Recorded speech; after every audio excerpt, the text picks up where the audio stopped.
Ich könnte das gerne auch auf Deutsch machen, aber ich habe meine Folien auf Englisch vorbereitet, also deswegen würde ich das vielleicht lieber auf Englisch machen. Also zunächst aber, vielleicht muss ich mich hier, zunächst aber möchte ich mich also auf Deutsch diesmal ganz herzlich bedanken für nicht nur für diesen Vortrag, sondern für alles, was ich hier an der juristischen und wissenschaftlichen Fakultät dabei zu erleben bin als der Gastprofessor und ja, für alles, was Sie da an der Fakultät für mich gemacht haben und ja, also vielen Dank, es ist für mich sehr schön alles und natürlich auch diesen Vortrag zu halten.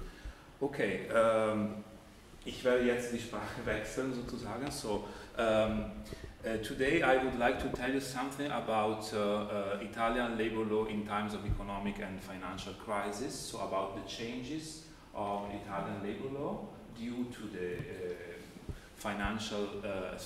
economic and financial crisis, and then I will try to tell you something about the possible modifications, so about the challenges of Italian labor law in the next, probably in the next months. So I have decided to divide my presentation into two different parts. The first one, in the first one, I will try to give you an overview about the most recent changes of Italian labor law, and in the second part, I will tell you about the challenges. So it is very hard to summarize it, so everything in 30 minutes. So you will. So I want to apologize because of some simplifications I will do during my presentation. But I think it is better to do a shorter presentation and perhaps to give then room for discussion after the presentation itself. Okay, so yes, generally speaking, so introducing the issue here, we can say that the current economic and financial crisis has had important repercussions not only on the Italian labor market. If we look at the last statistics, we can see that we have an impressive increase of unemployment rates since in May we had 12.6% of unemployed people in Italy in May 2014, but also on Italian labor law, which has seen several reforms during the last 3 years, and as I told you before, will probably be reformed again within the next months. So you have there is a connection clearly between this increase of unemployment rates and what the Italian legislator is doing. So is trying to modify labor law in order to fight against these very impressive unemployment rates. Yes, and which are the main features of these reforms? The main features are, as you can imagine, because these features are the same in many other countries too, are flexibility and flexibilization. The most recent reforms on Italian labor law exactly affected or tried to make the Italian labor market and the Italian labor legislation more flexible than in the past. So I have to mention here two very important reforms. The first one is Statute Law number 92 of 2012, which is the so-called formal reform of the Italian labor market, so presented and passed during the Monti government, so after Berlusconi times. And then more recently we have a urgency decree number 34 of 2014, which is the so-called Renzi-Poletti decree, so one of the first pieces of legislation passed during the new Renzi government, which is now contained in Statute Law number 78 of 2014.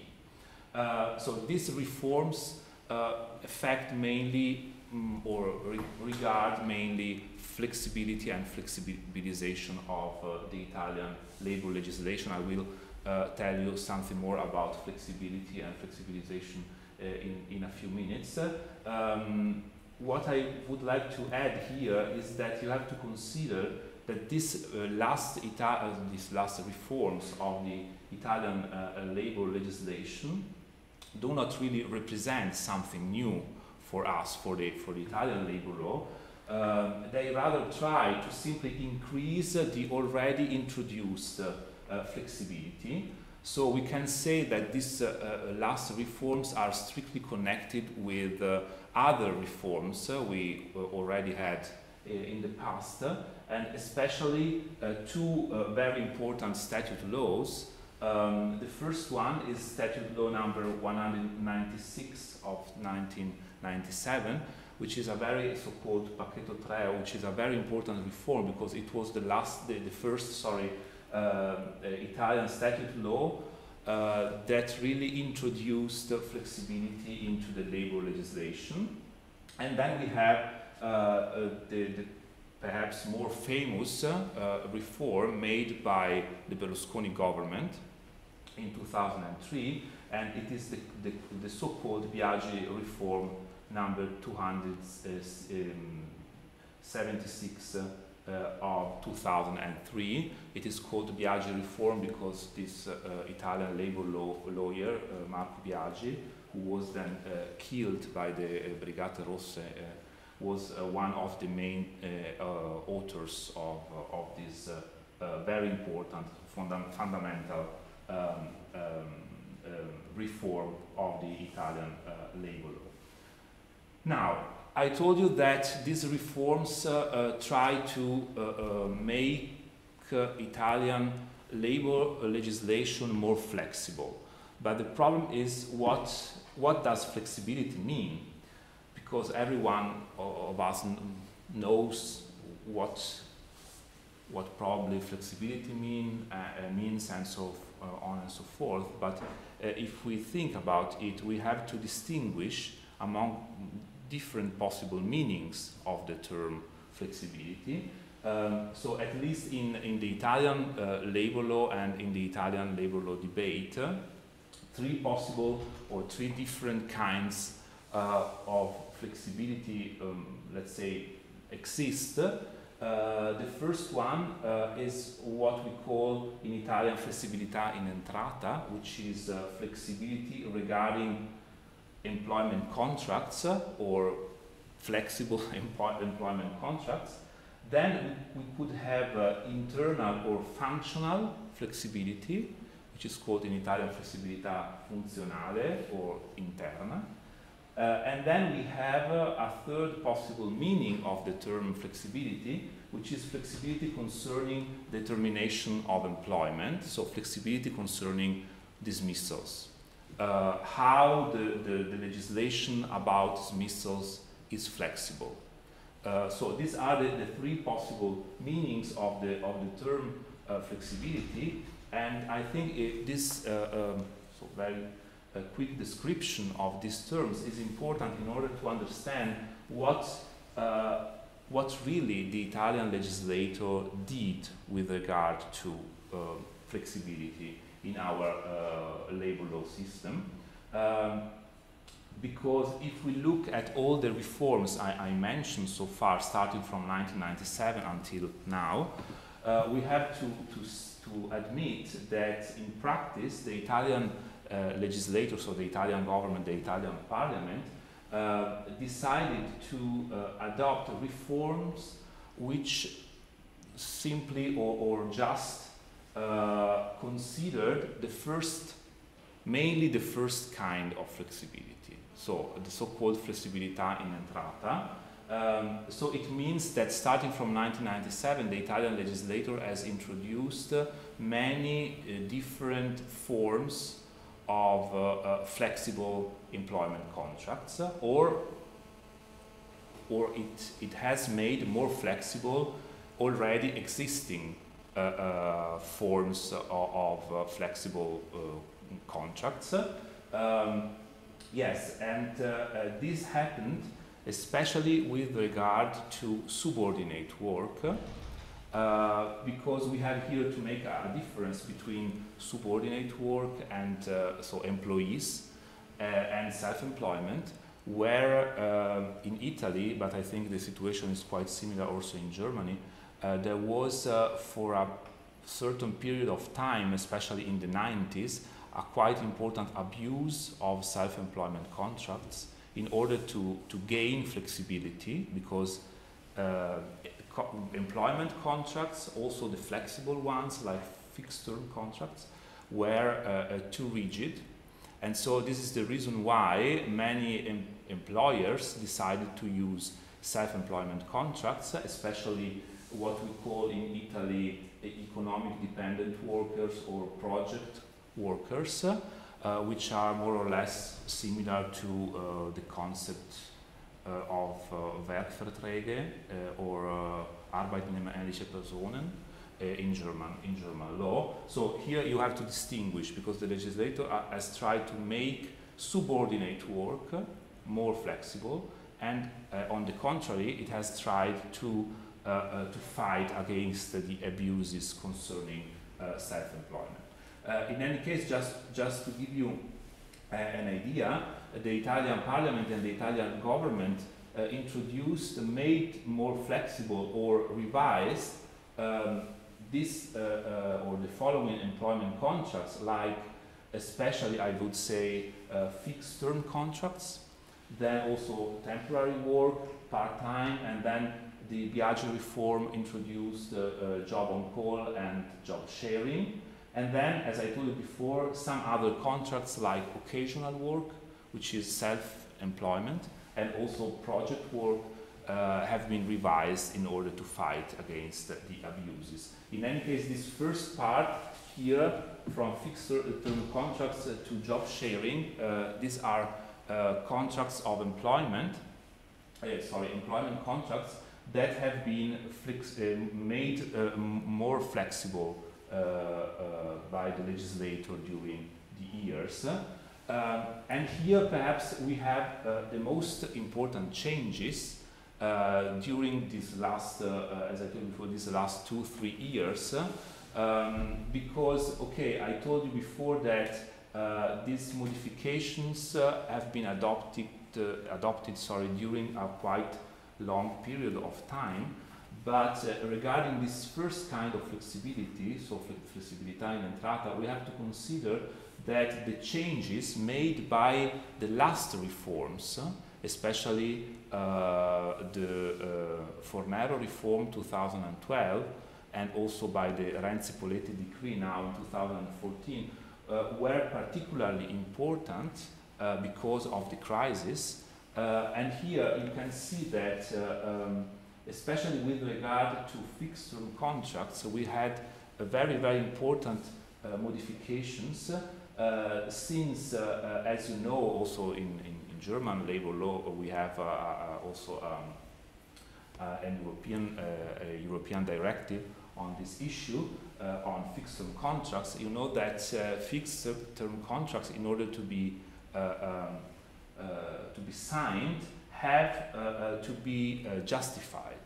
So there must be a justification normally, like in Germany, sachlicher Grund, and in Italy, like ragioni organizzative. So something you must have normally a justification in order to sign a fixed-term contract. So as an employer, you are not free to decide if you want to hire a person on a fixed-term contract or on a contract without termination.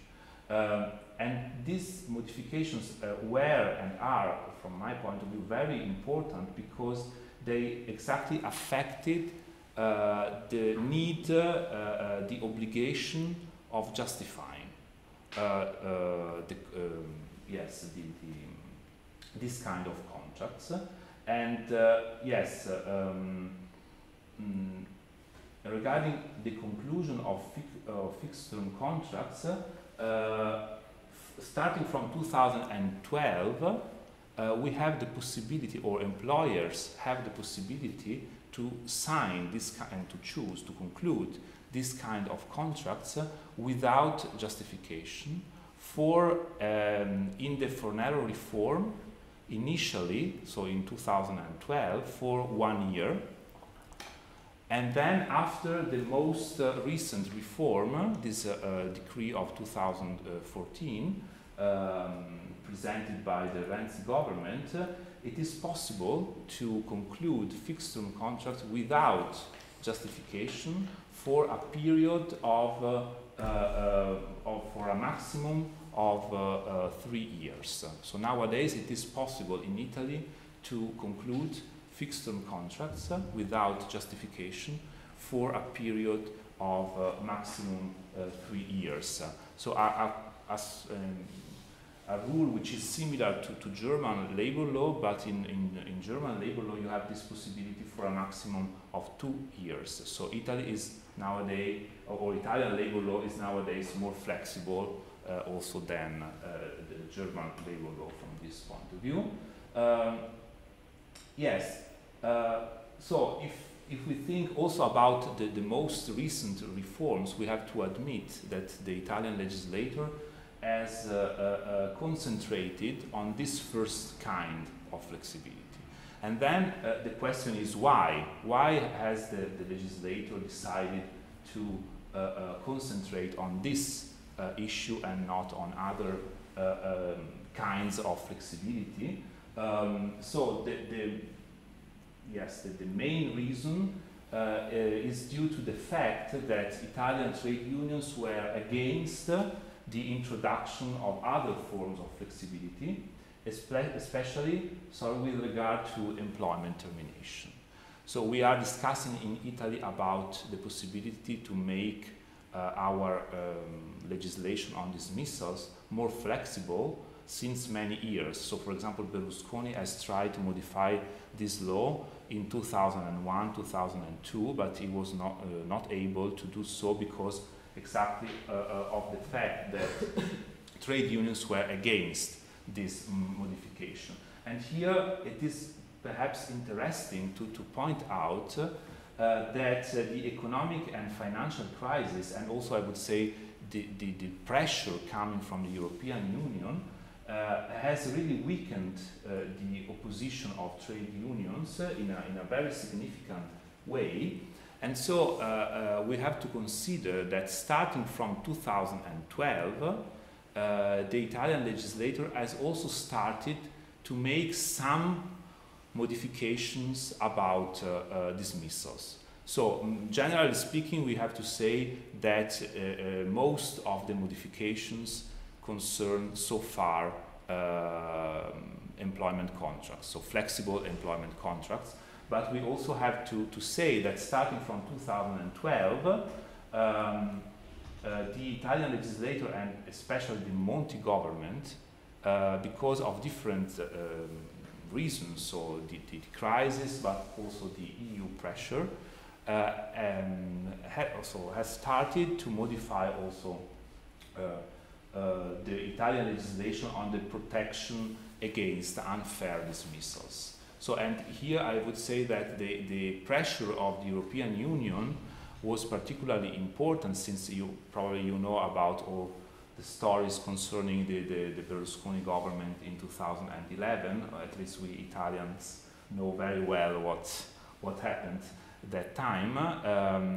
But it is perhaps interesting to say that Italy received in summer 2011 a letter from the European Central Bank, from Draghi and Trichet, from Trichet and Draghi, saying, and in this letter, the bank was asking Italy to make some pieces of legislation more flexible and regarding labor law clearly. And one of these pieces of legislation was exactly our labor law legislation on dismissals. So this is exactly what I mean with European Union pressure.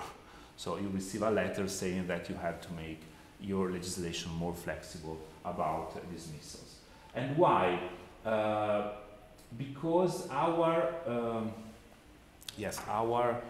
legislation about dismissals is quite, or it was considered as too rigid. And this is the reason why so the European Union has started to ask us to modify it. And this happened again through the so-called Fornero reform, which is a quite general reform and also concern flexible employment contracts.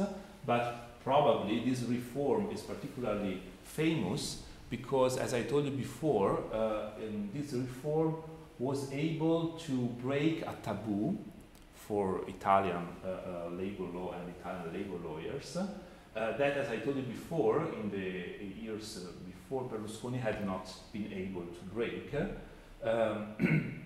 Yes, and with a specific regard to dismissals, the choice made by the legislator was, yes, we have to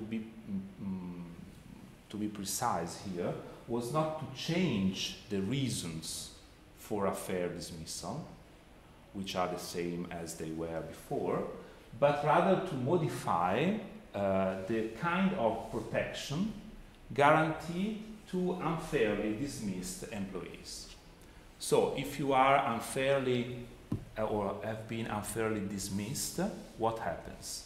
And from this point of view, the Italian legislation was considered as too rigid because we had, and we still have, modified, but we still have a specific provision coming from this Article 18 of the Employees Statute, which is a statute law adopted in 1970 in Italy.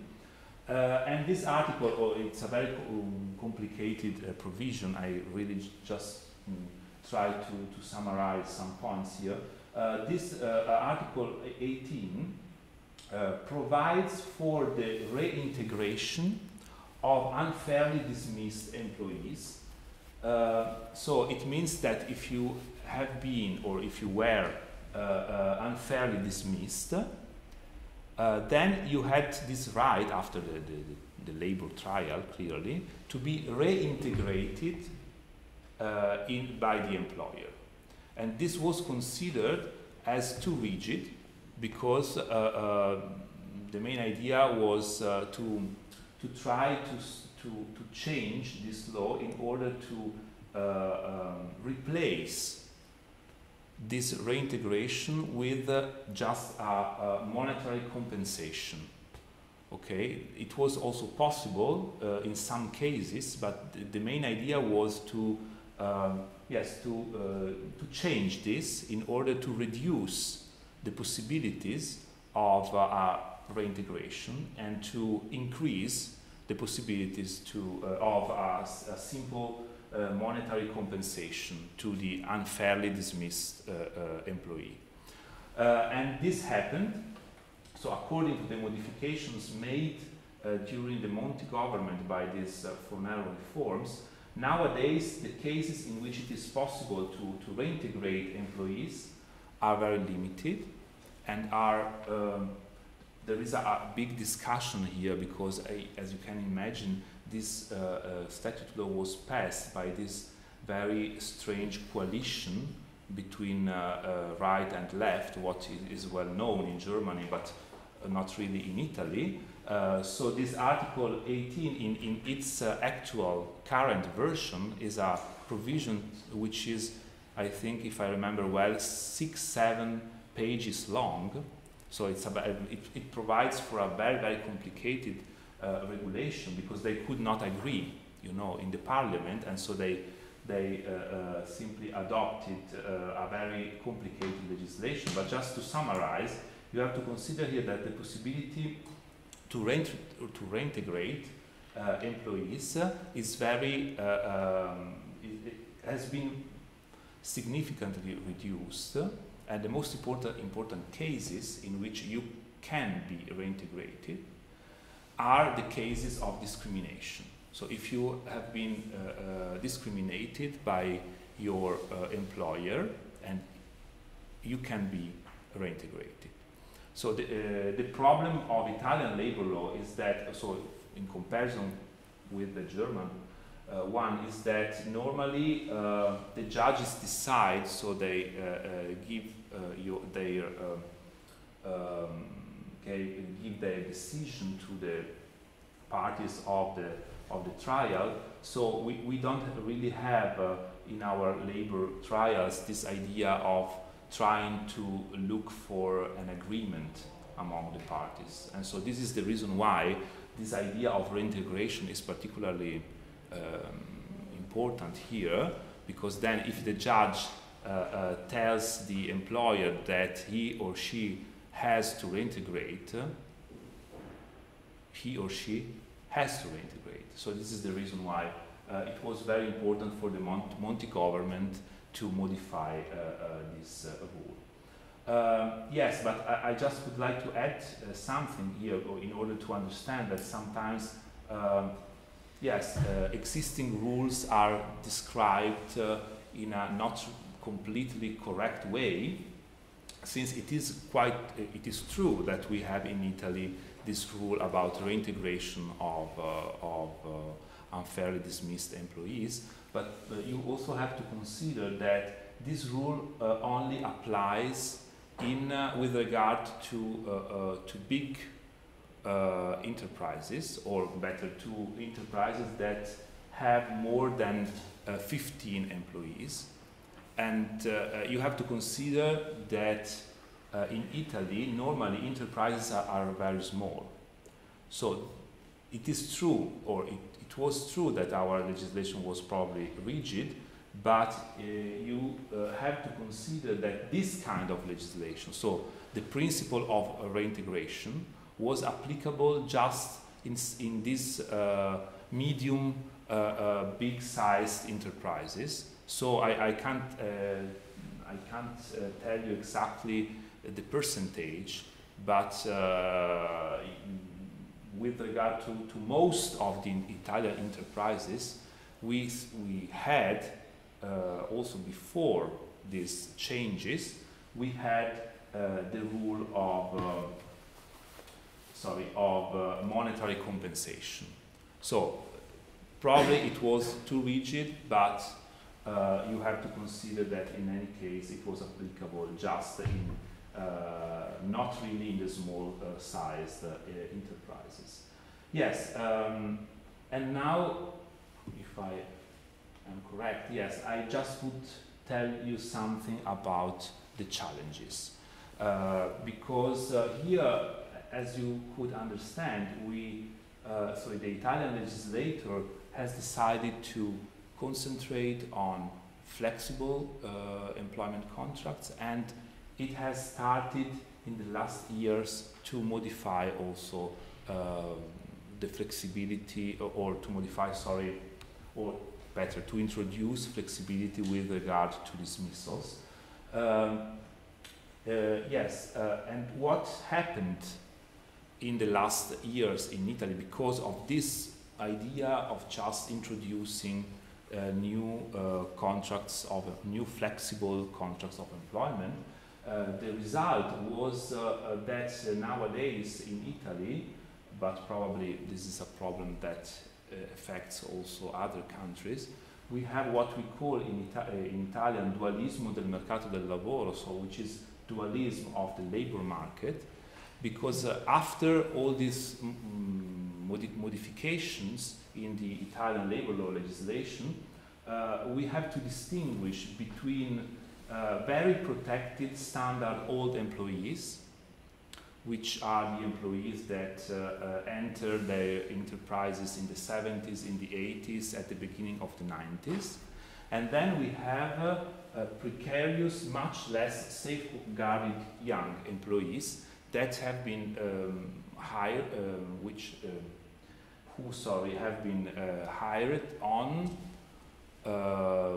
fixed-term contracts or other flexible employment contracts. And this is one of the most important problems nowadays in Italy, and this is the reason why, probably, the Italian government has also yes, tried to modify also the legislation concerning dismissals, because one of the reasons, or the employer said, okay, we want to hire people on the basis of this these flexible contracts, because for us it is absolutely very difficult to dismiss someone. So we don't want to hire on the basis of the contract of employment without termination, because for us it is too difficult to dismiss. Yes, and now the question is, how can the dualism be overcome? I know that probably the problem is not so important, but you have a similar problem also in Germany with regard to some yes, flexible forms of contracts of employment. So my first question is it really possible to overcome this dualism? Or is this dualism connected to our time, so it is really impossible to overcome it? So this is the first question. Perhaps it could be interesting also for the discussion. And if it is possible, at least partially, what I would like to underline here is that, yes, quite surprisingly for me, the Italian legislator has not really taken into account so far the question, the problem of the functional, of the internal flexibility. Because in order to have a flexible contract of employment or employment relationship, also if you are hiring people on the basis of a contract of employment without termination, is not only to provide for more flexibility with regard to to dismissals, but also you have to provide for more flexibility with regard to how the employment relationship is really going on, and so the functional flexibility, which is in Italy at least a quite interesting and quite interesting problem, I would say, since yes, at the moment one of our most important problems is not only what I would call perhaps the over flexibility of these precarious employment contracts, but also what probably it's not so similar to German labor law, the excessive rigidity of standard employment relationships, which are mostly still regulated in a Taylorist-Fordist way, when, as you know, we are now living in a post-Fordist time, or in a post-Fordist times. And here what is probably interesting is that some rules applicable to contracts without termination come from this statute law of 1970, which is clearly a very Taylorist and Fordist statute law, since it was adopted in 1970, and provides for very rigid rules, for example, with regard to the duties of employees.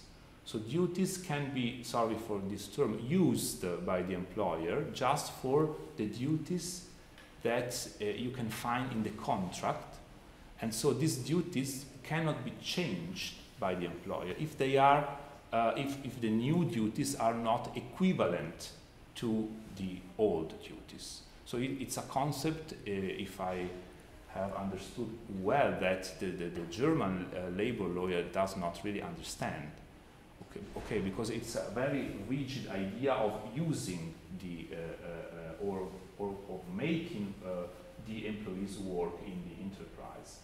So perhaps one possible solution to this dualism is not really the only one solution, could be exactly yes, to provide for a more flexible regulation of standard employment relationships in order to convince employers to hire employees on these standard employment relationships instead of hiring them predominantly on precarious contracts. And here, yes, it could be probably interesting to provide for new legislation about the duties of employees, but also about working hours, for example, or remuneration, which is also very a very rigidly regulated issue in our system. Yes, and how should this flexibilization be carried on? Yes, clearly through, first of all, some new labor law reforms made by the legislator, so by the Italian parliament and by the Italian government.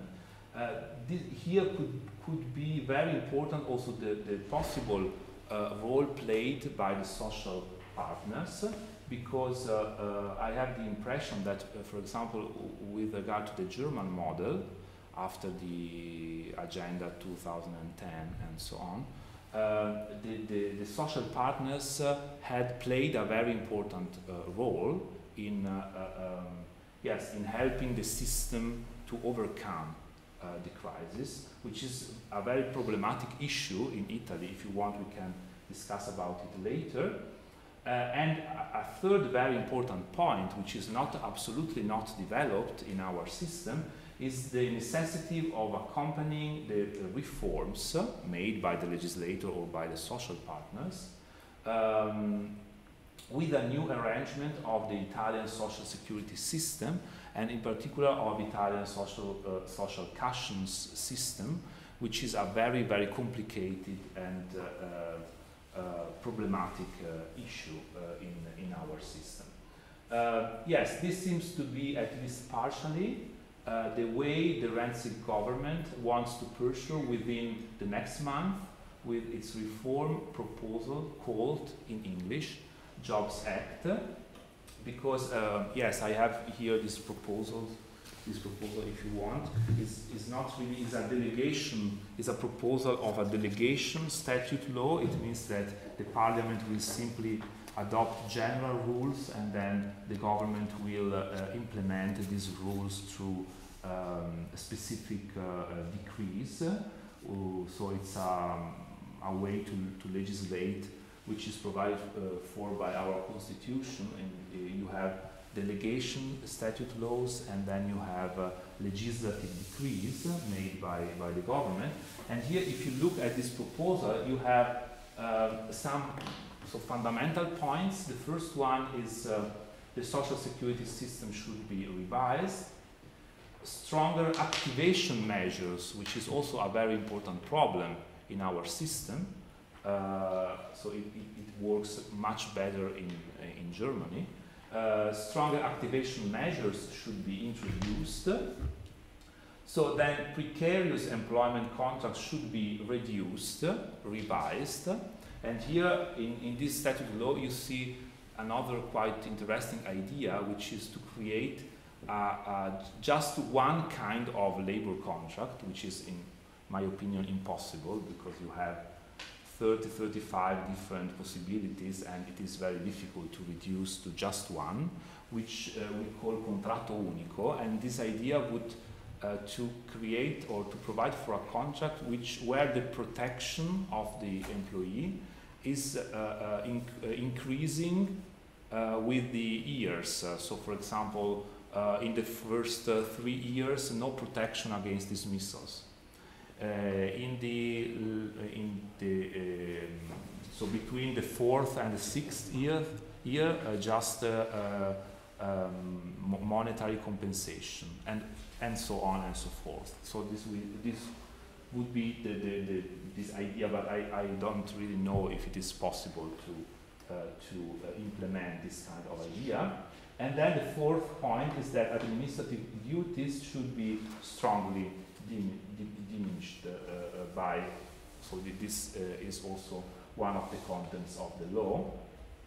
Yes, and this is my last slide, because here I just would like to tell you that, for example, in this proposal, we do not find any or better, this proposal does not really deal with the problem, with the question of functional flexibility, which is a quite important issue, I think, but it is quite, yes, it is strange that also the current government is not really thinking about the possibility of modifying the control of employment from this point of view. And then I have other questions for you. The one is, will this proposal be really adopted or not? Because as I told you before, here the Renzi government has decided to proceed in a double way. So firstly, the government has adopted this urgency decree just about fixed-term contracts and apprenticeship. So it's a very, very limited intervention. And then the idea is to try to convince the parliament to pass this delegation statute law, and then the government should implement this statute law and should provide for new decrees about the Italian labor law system, generally speaking. So it should be a very, very important reform, and I don't really know how many years they could need in order to pass this law. Perhaps I'm too pessimistic, so we saw in Italy in these months that Renzi is a very, very fast person, so perhaps they will be able to do so, but I don't know. And as a labor lawyer, this is my final question. Yes, we are really experiencing this continuous labor law reforms in the last years in Italy, because now they want to revise it again, but we had so many reforms that it is very, very difficult also to understand if this kind of reforms can be really able to change things, because you have not the time to understand what happens, because after 2 years, 1 year, 2 years, you have a new reform, and everyone knows that reforms need time to understand if they are effective or not. And so my last question is, are continuous reforms of labor law really able to create new employment, or do they simply increase confusion? Because my impression is, I don't know how is the debate in Germany now, that politicians have this idea that labor law can create new employment, at least in Italy. So we are really, as a labor lawyer, under pressure, because so they say we have to make everything more flexible, because if you have flexibility, you will be able to create new employment. Italian politicians, but I have the impression also the European Union. And so I really do not know if it is true, since I'm quite convinced that you should have, not only at national level probably, but at the beginning or mainly at national level, also a kind of industrial policy in order to create new employment, because just the labor law is per se not really able, from my point of view, to create new employment. But you have this pressure on the labor lawyers, on the parliament, on the social partners, where the idea is you make everything more flexible, and you will have new employment. And you can imagine how this is problematic in Italy now, since we have this unemployment, this very high unemployment rate, especially with regard to young people. Okay, this was my presentation. I thank you very much for, sorry, I had as well. Thank you very much for your attention, and if you have questions or just remarks, I'm here for you. Thank you very much.